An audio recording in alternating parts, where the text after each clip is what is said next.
Okay, good morning, everybody. I just wanted to do three movie reviews real fast. Kind of have a busy next 2 days, so won't be able to do a whole lot of videos. Um, Plus, Sunday I'll be going to go see the new Halloween movie with Jamie Lee Curtis. The first movie we're going to be doing is Vampire in Brooklyn with Eddie Murphy. I just recently watched this. I think it was 2 days ago, um, and I was very impressed actually for an Eddie Murphy movie. He plays a great vampire. The other guy that's in this movie, which is well known, is he is the actor that plays on the Boondocks. He plays the grandfather. He does the voice for him. He's also been in all the Friday movies. Um, it was kind of interesting seeing him in a different role in like a actual horror comedy, because normally you see him in like cartoons or something. So that was kind of interesting. So the plot is this creepy vessel, huge boat crashes into the docks at New York. Um, this is basically a boat that has a vampire on it, who's hunting for his mate, for a bride, basically, to turn into a vampire and basically take over the world. Um, I like the fact that they incorporated, um, you know, like hip hop music, art. Um, wow, there's so much good stuff in it, honestly. There's the scene where he um, kills the priest and then transforms himself into the priest to talk to all the parishioners to encourage them basically to do bad deeds. Um, and I think that's how he got his first idea for the Nutty Professor as well, for his character for that. Um, Overall, not a bad vampire movie. I was pretty impressed with it. I actually really like it. I definitely would recommend watching it. Um, so what would I give it? Probably a 7. Yeah, it's a 7. It's definitely watchable.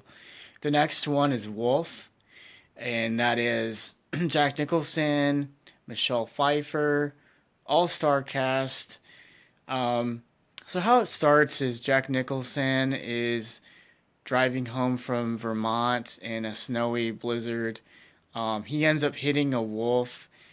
He goes outside of his car to kind of check on the wolf, and then the wolf bites him, which transforms him basically into like a werewolf. And Michelle Pfeiffer's character is really interesting in the movie too.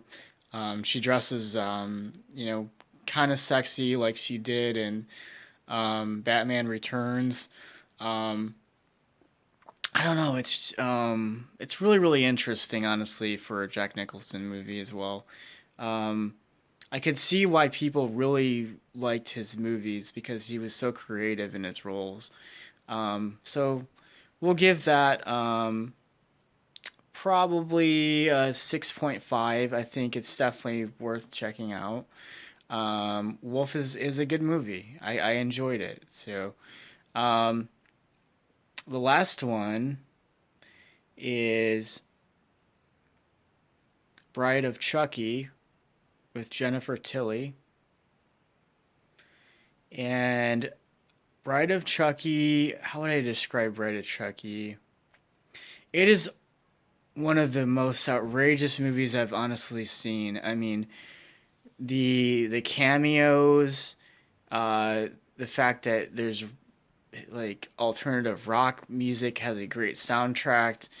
Um, I mean, the fact that you get Chucky and Tiffany together in the movie, and they're dolls and they're doing adult stuff like smoking, drugs and like having sex and killing people. I don't know. It's just kind of it's not your typical Child's Play movie. It's far out. It's not like I don't know how to describe it. It's just an outrageous wild ride, and I now understand why people love this story and I like the Child's Play movies. Honestly, I'll say this right now. I think that those movies are very creative, and yeah. So I just wanted to review those movies.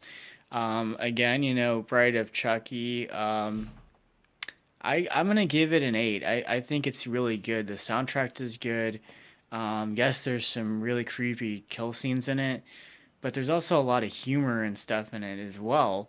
Because again, it follows the story of two runaways, um, who are trying to get away from their parents. They're disobeying their parents, um, and so yeah, it's definitely something that I would totally want people to watch at least once if you like the Child's Play movies. The next review will be Sunday, and that will be the new Halloween movie, and I might throw in another movie as well. So, anyways, have a wonderful Friday.